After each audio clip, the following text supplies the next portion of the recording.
Hello. We've been waiting for you. Please sign in.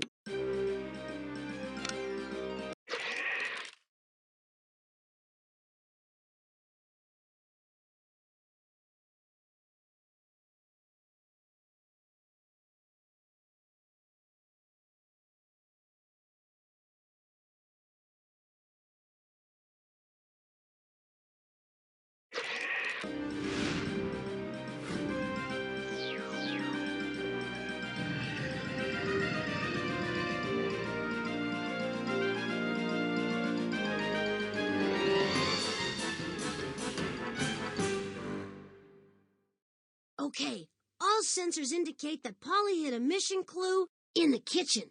There's also a mission clue in the painting gallery.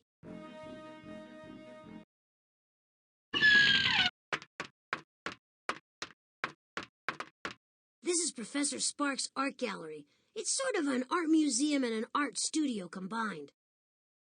That odd-looking machine over there is his virtual collection, where the professor keeps a display of some of the most famous works of art in the world.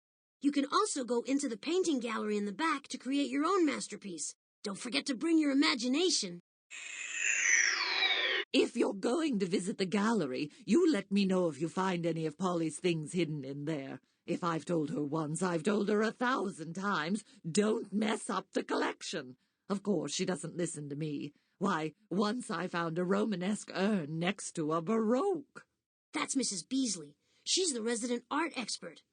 Some say she's as old as some of the Greco-Roman statues in here. I heard that, you hotshot silicon chipsters. So smart and so fast, and so what? I've got more sense in my vacuum tubes than a lot of you. Well, if we have any questions about the art, we'll be sure to ask you. I think Polly has hidden one of the clues in the painting gallery. Click on the gallery way behind me to look into this.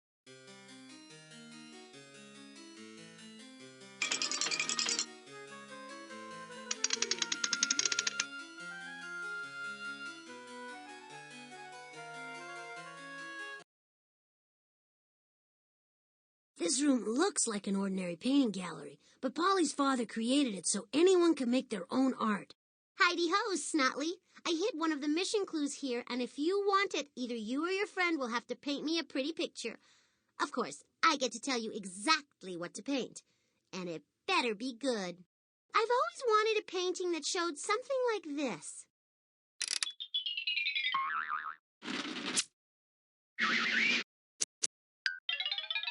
A skull in the desert.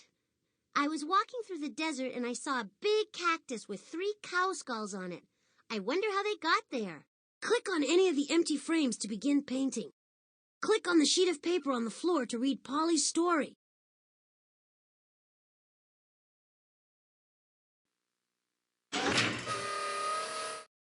So the deal here is that Polly wants us to illustrate her strange story. I don't have much of an artistic flair. It's just not in my programming. So it looks like it's up to you. Luckily, Professor Spark made it so anyone can paint like one of the great masters. To your left are all the tools you'll need, and at the bottom are lots of cool colors. If you need to be reminded of what Polly's demanding, click on the card on the lower left corner of the frame.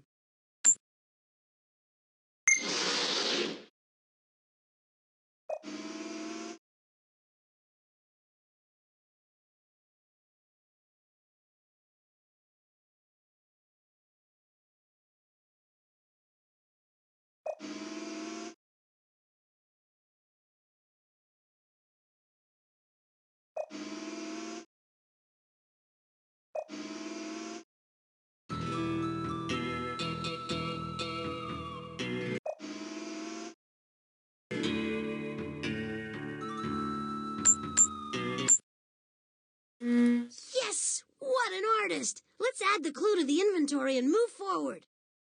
Hey, we're in luck! I'm sensing a mission clue in the kitchen.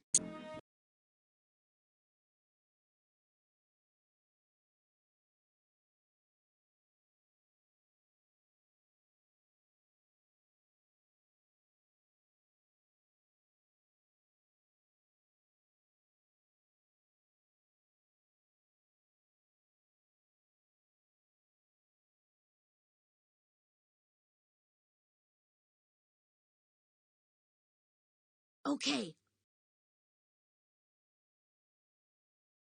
Of course, the door's still locked, but you'll have no trouble getting the combination. Hurry, hurry, hurry! I'm growing weak with hunger.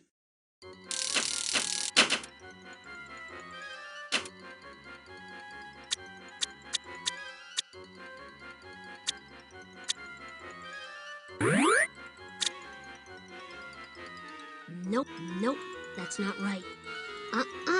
Try again.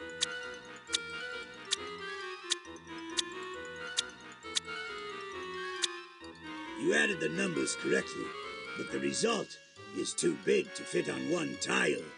So we need to carry the extra amount to the next column. Okay. Now the extra amount in the tens place has been carried over to the hundreds place.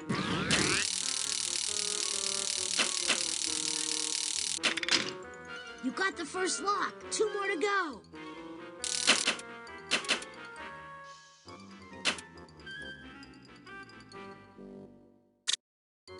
It looks like the number on the bottom.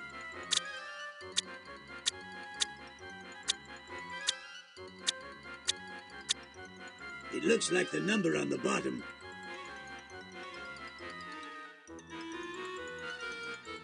It looks like the number on the bottom is too big to be subtracted from the number on the top. Click the top tile of the column. The third column on this door, the ones place is for all numbers less than 10. In an equation like this, the ones place is the first column from the on this door. It looks like It looks like the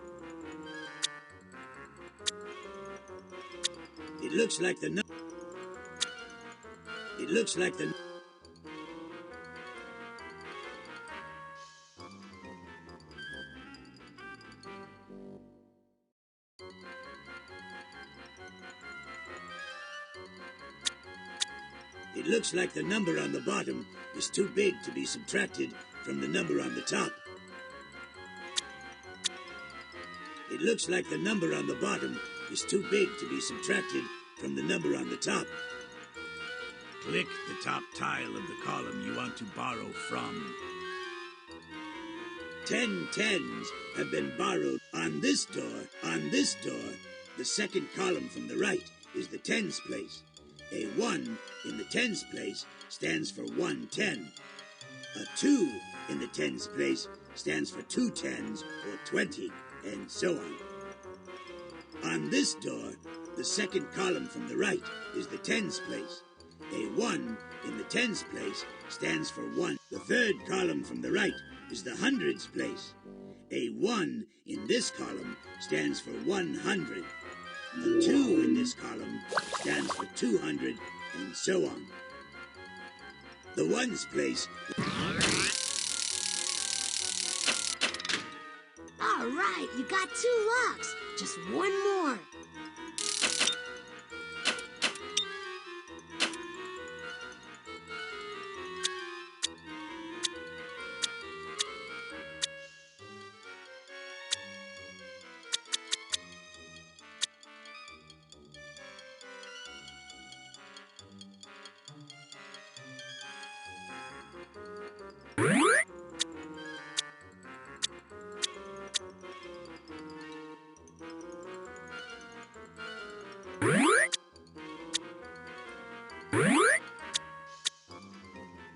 Nope, that's not right.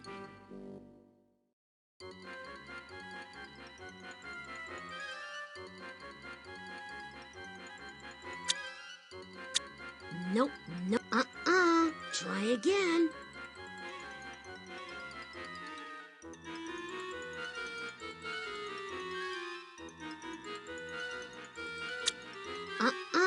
Try again. Try. Nope, that's not right. Nope, nope, that's not. Nope, nope.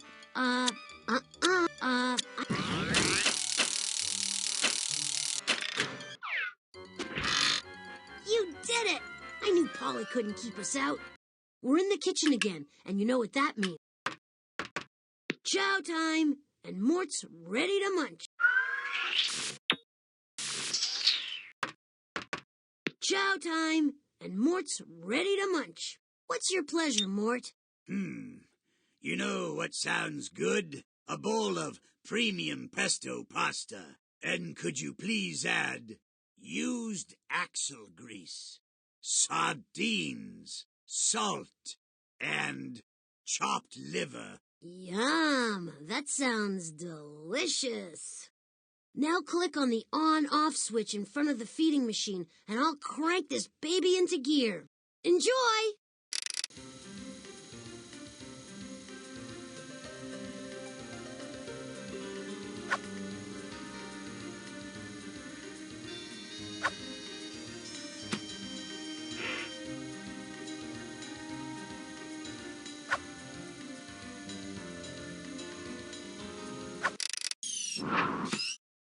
Good thing you dumped that. Mort is so finicky. You'll get it this time.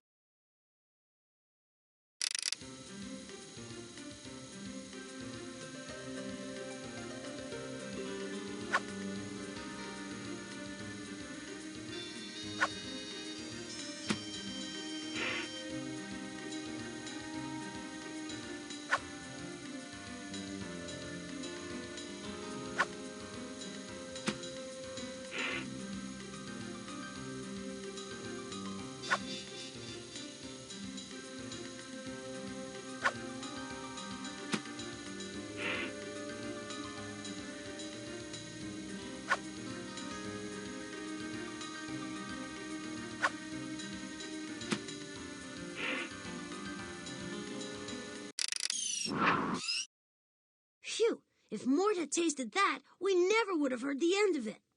Let's try again.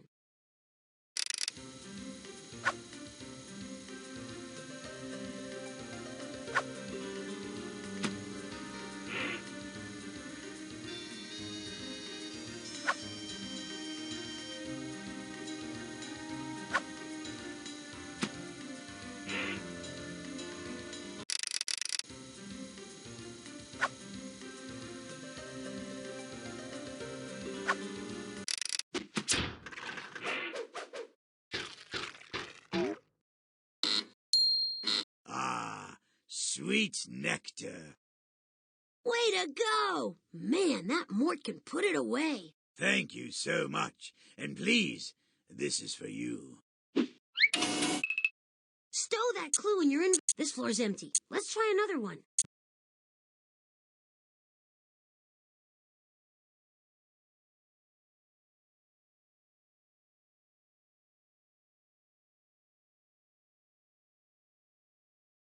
This floor's empty.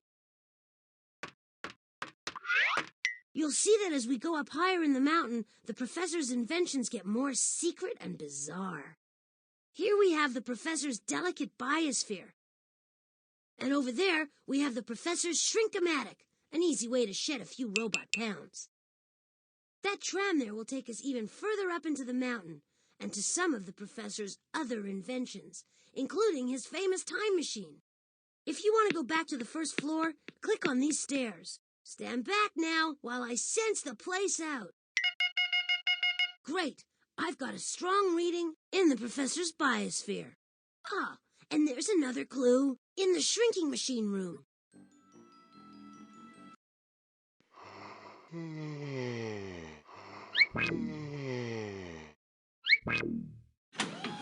See that glass dome? That's Professor Sparks' biosphere.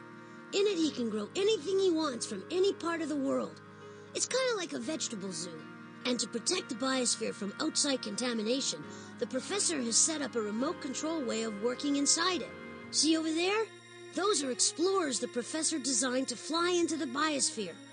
And on that monitor is where you can watch the explorer as you maneuver it anywhere you want. Inside, there are 5 different environments to check out. A desert, a rainforest, a mountain range, a grassland, and even an ocean. Each one contains plants and animals you might find in those places. Oh, Muttley, over here. Daddy doesn't deserve all the credit. I planted some things in the biosphere, too. Sure, Polly. Whatever you say. I did. You don't have to believe me, but I just thought you might be interested in knowing that I planted a mission clue in there. You can't get your poor robot friend back without it. Don't expect me to tell you where I hid it, though. That would be too easy. Polly, the biosphere's huge. You're expecting us to find a needle in the haystack, so to speak. Relax, Nutley. I know Daddy didn't exactly overload you with smarts. I guess I can even the playing field and give you some hints along the way. And here's your first hint. Get one of those explorers launched. Even you should be able to understand that. Boy, someday. Well, let's launch one of these babies and see what Polly's got in store for us inside that biosphere. Click on the launch button on the console to send the explorer inside.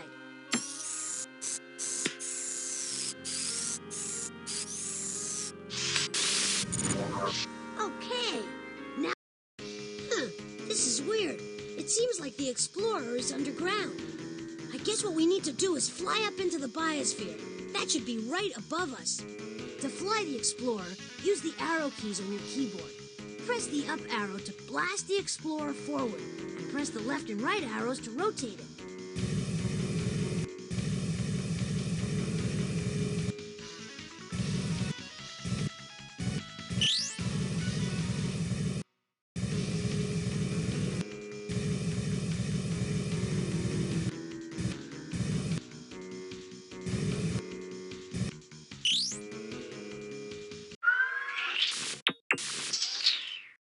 Beneath the...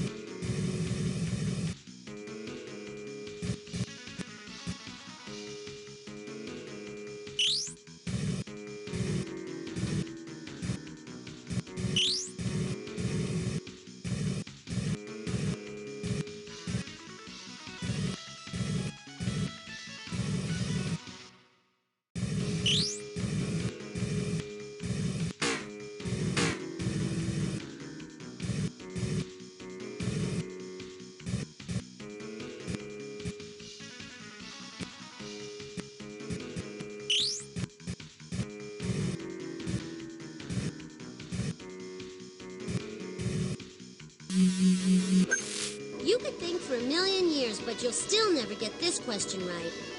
What do you call a rock in the shape of an ancient snail shell? A fossil, a mollusk, or a shellfish? That was way too easy.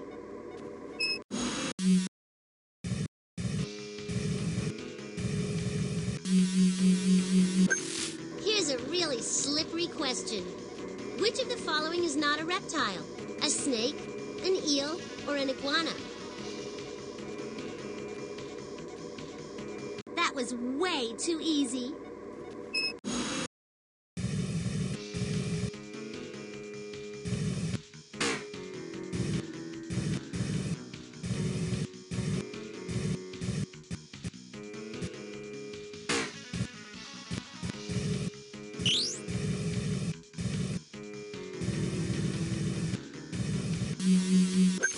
I hope this question doesn't make you blow up, Bloatley. Which is created by an underwater volcano? A tropical island, an oasis, or a geyser? I knew you'd get that one.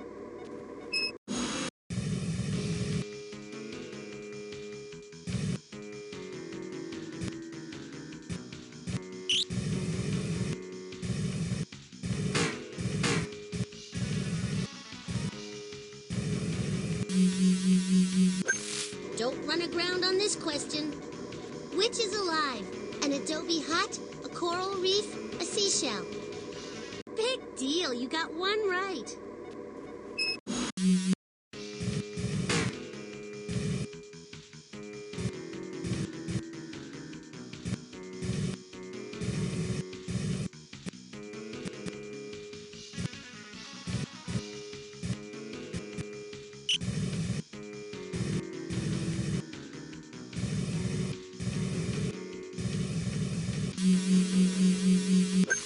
You may find yourself in over your head with this question.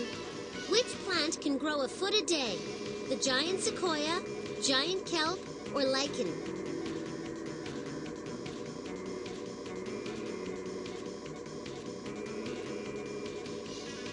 just a lucky guess.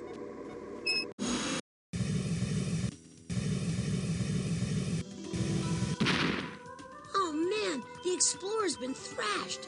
Fortunately, there are more where that came from. Let's get back to the launch pad. That's okay. This is tough stuff.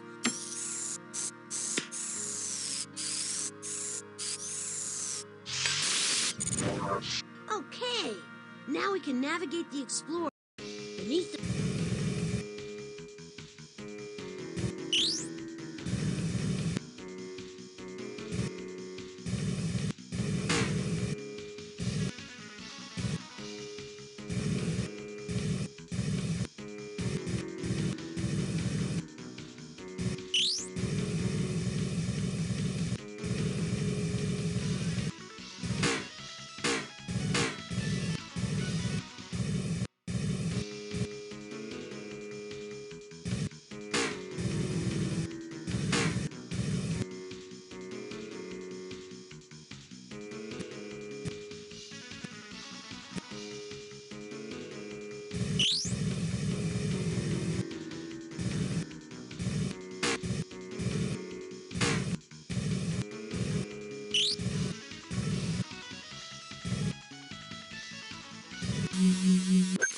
You two are birds of a feather. Both of you are stuck in an airlock. What kind of animal can migrate from the North Pole to the South Pole and back again? A deer, a bear, or a bird? Yeah, so you got it right.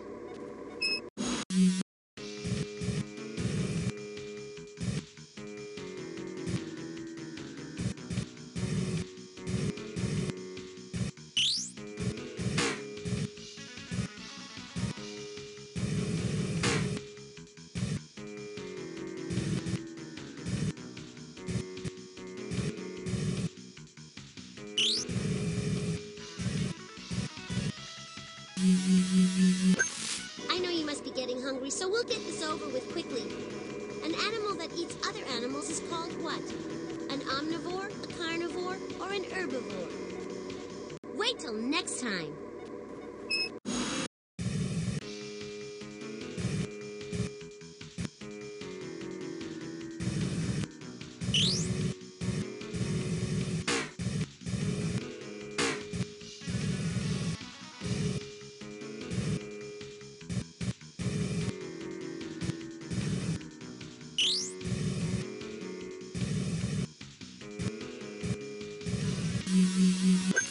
Welcome to my world. Now get to work. Which animal lives part of the day underwater? A limpet, an elf owl, or a dolphin? Sorry, but that's wrong. Look, it's a yellow-bellied bottom feeder. Oh, it's only you, Rotley. Which of the following is microscopic in size? A baobab tree, an elf owl, or plankton? Big deal, you got one right.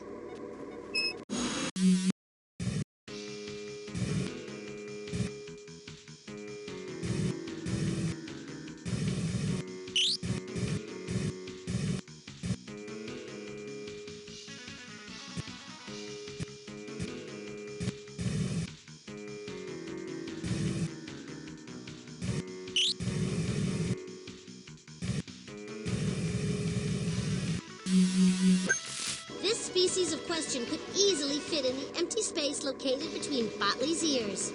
Which of these eats animals? An antelope, an acacia tree, a sea anemone? Big deal, you got one right.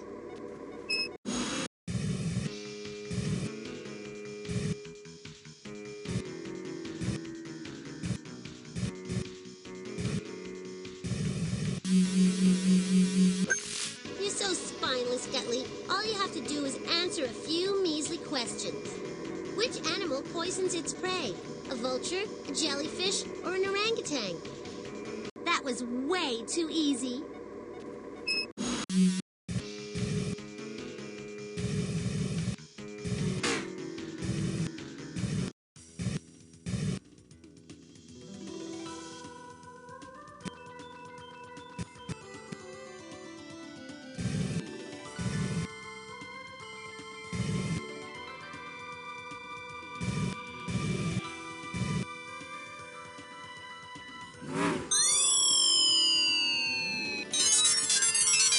Submersible. Sensors on. Geologistics. Small flat shell organism clinging to some rocks. Lives along the seashore.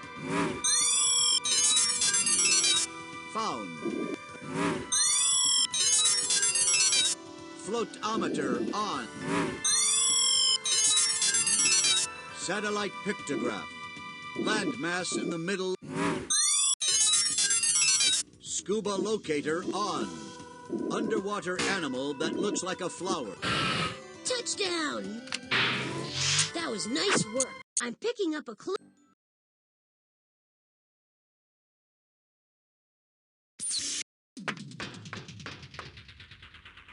This is Professor Sparks' masterpiece.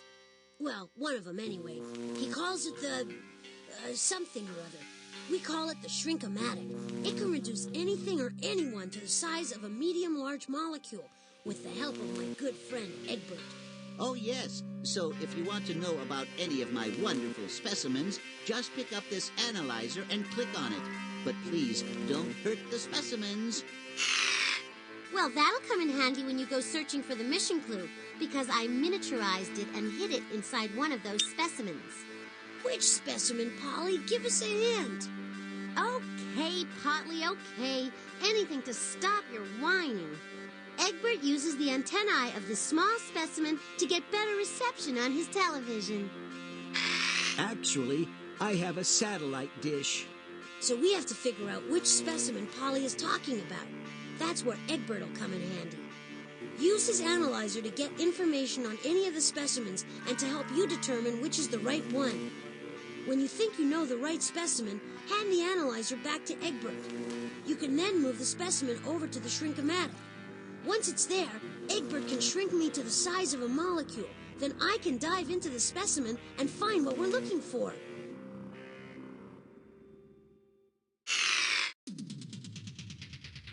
Fire ant.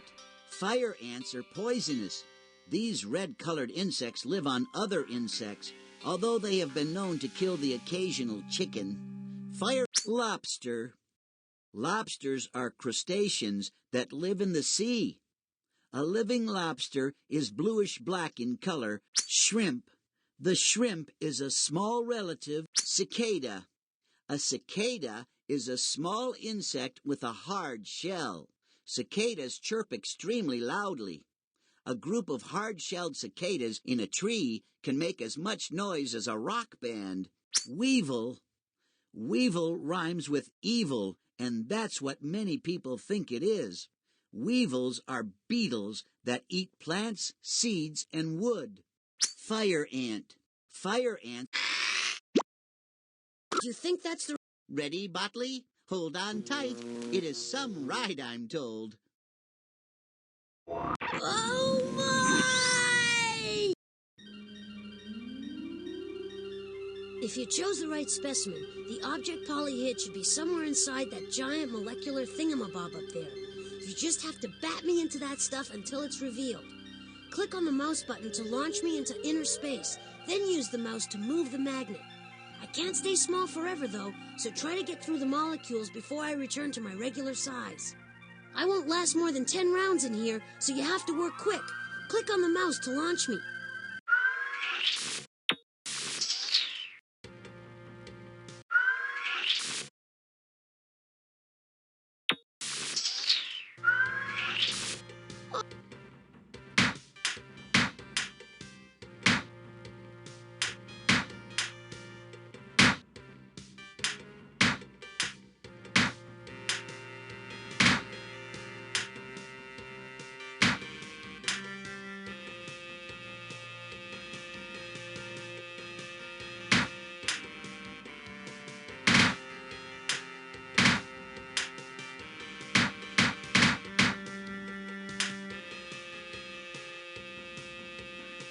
Whoa! Now I know how a pinball feels. Here we go!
Nope, not there.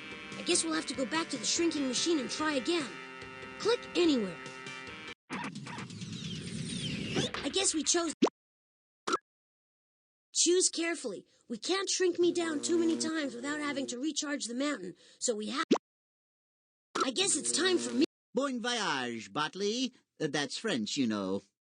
Later!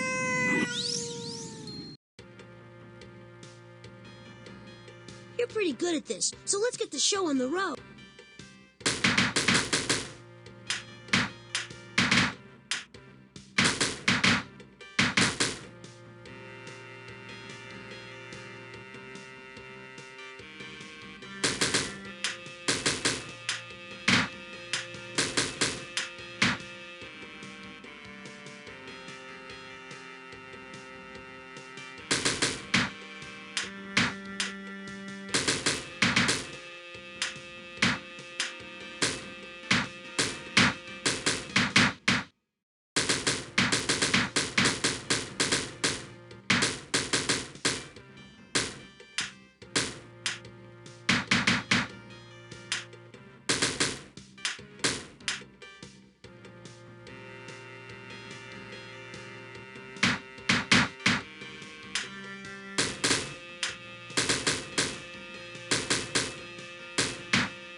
Here we go!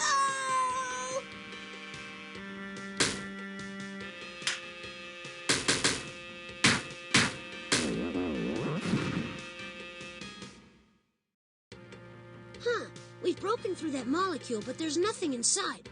We'll have to try another specimen. Click to return to the shrinking machine. My poor head.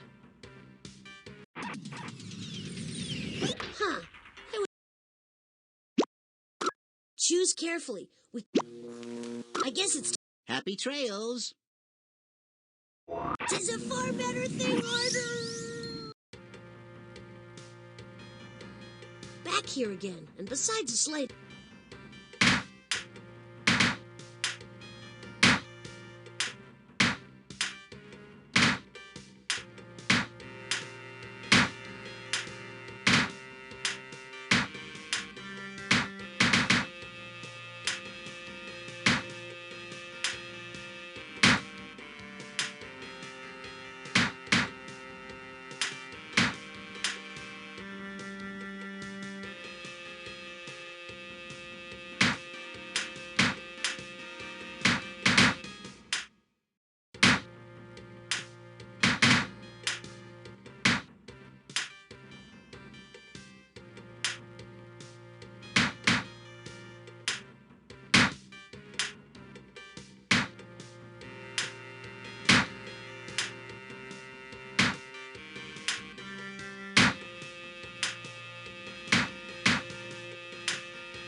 Way to go! You freed the clue that Polly hid. Now put it into your inventory so we can get back to saving life as we know it. We should go to the time machine to complete this mission. Let's take the tram to the top floor.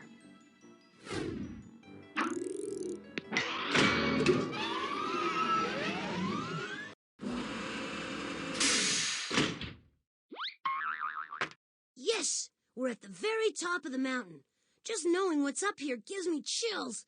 Still, I'd go anywhere and face any danger to save my fellow robots. Over there, we have the professor's observatory. Once, a while ago, he caught Polly spying on the neighbors with the telescope.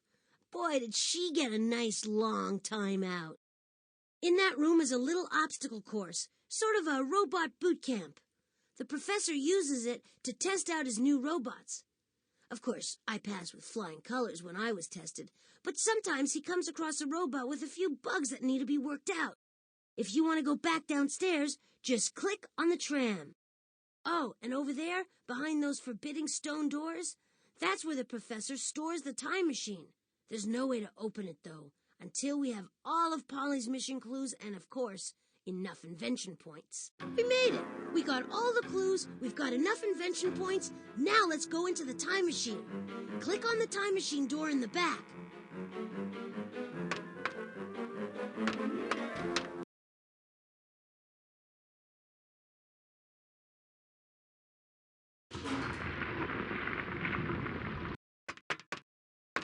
Wow. Excuse me if I sound sort of odd, but I wasn't sure we'd make it to the time machine mission control. It's impressive, huh? This is Professor Spark's most important work to date, the time machine extraordinaire. The professor created it so he could witness the invention of anything you can think of. Just go back in time and observe. He would never meddle, not like Polly. When he finds out what she's been up to, I wouldn't be surprised if she's in for some serious time out. Now we need to figure out where we have to go in history to complete this mission. That odd-looking machine will help with that task. It's called the Wheel of Invention, and by using Polly's mission clues, we can figure out which inventor we need to find. The professor tried to ensure that not just anybody could use the time machine.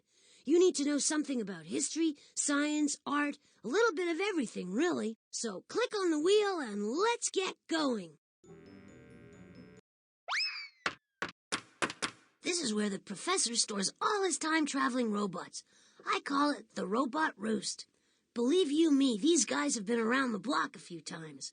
The problem is, we have to get them all back from the different places and times that Polly sent them. We can't rescue any robots, though, until we complete a mission. So let's turn back and finish what we started.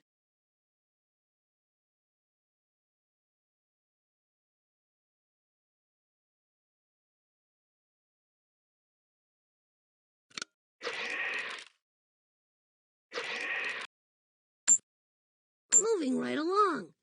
Let's get over to the Wheel of Invention to figure out our next mission.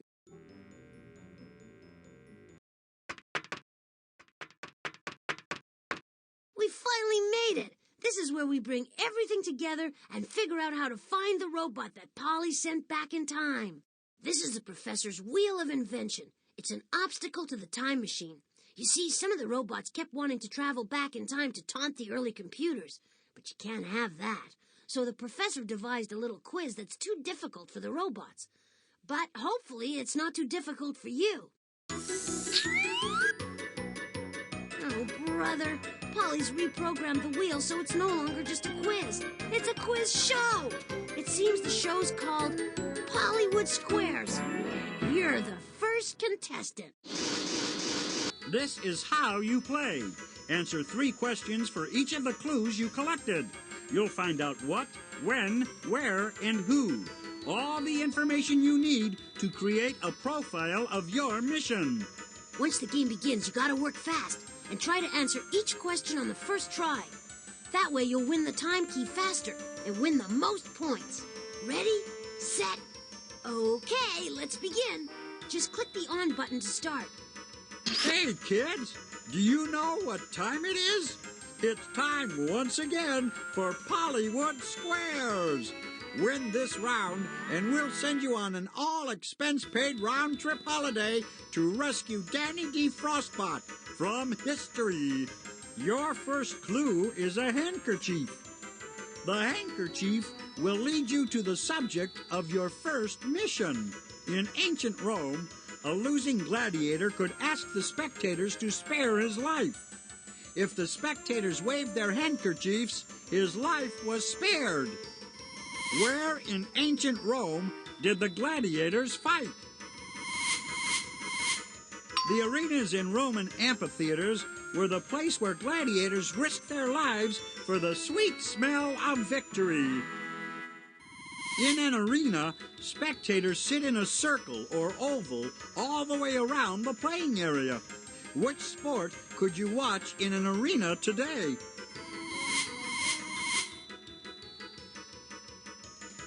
You're right. Perfectamundo. Tennis started in ancient France as handball. Tennis is played on a rectangular court. What other sport is played on a court? Slam dunk time out. You found what this mission is all about. Basketball. So, Polly sent Danny to Frostbot to foul up the invention of basketball. Keep going, you're doing great. Your second clue is a blue ox. The blue ox will show you where your mission will take you. In a famous tall tale, a blue ox named Babe is the companion of a lumberjack named Paul Bunyan. What was the most distinguishing feature of Paul Bunyan and his blue ox, Babe? Exactly! Ha ha! Legend has it that Paul Bunyan and Babe were so big they dug the Grand Canyon. Giants are things that are bigger than normal. Which giant tree is the largest living thing on Earth? Great going! There's a good reason why the giant sequoia is giant. Some of them have been growing for 4,000 years.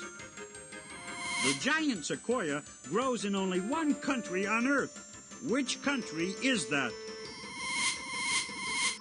Fabulous! The United States is the home of the giant sequoia, and also the birthplace of basketball. Basketball's the only major sport that was invented in America. I didn't know that. Let's keep going and find Danny DeFrostbot. The invention of basketball, of all things, is in jeopardy. Your third clue is a fish. The fish will show you when in history you need to go. Unlike animals on land, fish never stop growing. The older they get, the bigger they get. What do you call a collection of fish that live together? A whale of an answer. Fish form schools because it's safer to hang out in groups than to live alone. How do you catch a school of fish? Talk about school spirit. But it's far easier to catch a school of fish in nets than to hook them with fishing rods one by one. But nets are not only used for fishing, you know. Nets open at the bottom were first used by basketball players in 1912. That was 21 years after basketball was invented. When was basketball invented? Swish! Basketball was invented in 1891. It took over 2 decades for today's basketball nets to be invented. The very first game was played with peach baskets instead of nets. Swish! You did it again. All we need is the name of the American who invented basketball in 1891. Your fourth clue is a whistle. It will lead you to who you need to find on your mission. When you blow into a whistle, the air inside vibrates. That's what makes the sound. Ancient whistles were made from bird bones. The ancient whistle was an early version of which musical instrument? Fantastic! Flutes make beautiful, sweet sounds when you blow into them. Flutes weren't always used for playing music, though. The ancient Greeks used flutes during sporting events, just like referees use whistles today. Where could you hear a flute in ancient Greece? No, try again. Score!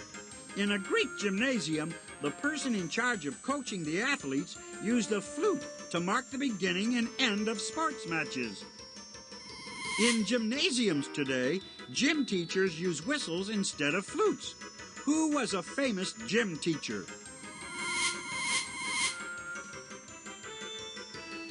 Good! James Nesmith was a gym teacher who became famous for inventing a sport that could be played indoors during winter.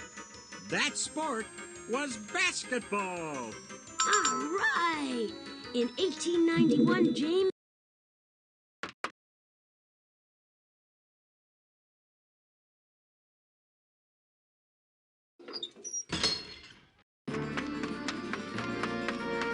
Wow! Never thought I'd see the inside of this thing. Pretty cool, huh? The professor made it clear this time machine was off limits to anyone but him. But with Polly about to send the world out of control, I think the professor would understand. That looks like our window into the past. Look, all the information you found at the wheel is now neatly in place up there. I guess the time key did that. This lever looks important. Click on me if you think I should pull it. Maybe it'll start things up.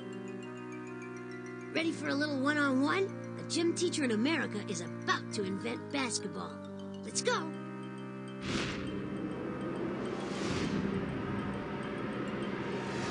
It's James Naismith hanging the world's first basketball net, a peach basket. But what has Polly put Danny DeFrostbutt up to? Snowmen can't play indoor sports. You better hit that recall button before basketball becomes a complete washout.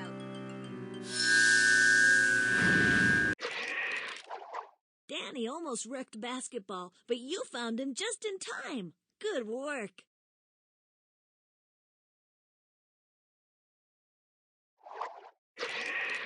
That's better. Basketball was invented as an indoor sport during winter.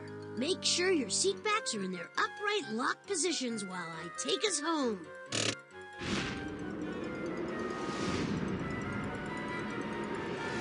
Ah, there's no place like home. Press the back button on the utility belt to leave the time machine.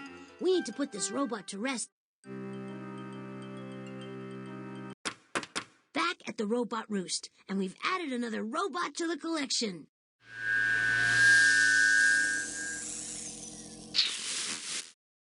Oh, Dotley, you do have a hero complex, don't you? Always wanting to save the world. Just to make you happy, the next mission will be even harder. No time to pat ourselves on the back. Select another question so we can save another robot. Click on the inventory to start a mission. We really should start a mission.